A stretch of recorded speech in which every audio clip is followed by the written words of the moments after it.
امروز اومدیم معنی چند تا از چراغای پشت آمپر خودرو رو با هم مرور کنیم.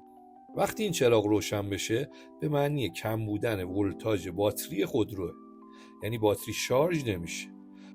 دلیلش هم میتونه پاره شدن تصمیم دینام یا خرابی دینام باشه. هنگامی که این چراغ روشن بشه یعنی فشار روغن در ماشین شما کم شده. دلیلش هم کم بودن روغن موتور یا خرابی سنسور فشار روغن. روشن شدن این چراغ به معنی مشکل در سیستم ترمز خودروی شما. اگه هنگام حرکت یا پایین بودن ترمز دستی روشن شد، از ادامه حرکت دست نگه دارید که خطرناک.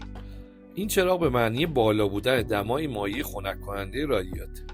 روشن بودن این چراغ به معنی خرابی سیستم هیدرولیک فرمون. این چراغ به معنی خراب بودن سیستم ترمز ABS خودروه.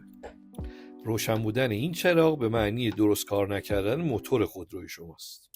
و در آخر اگه این چراغ رو دیدید بدونید باد یکی از لاستیکاتون کم شده.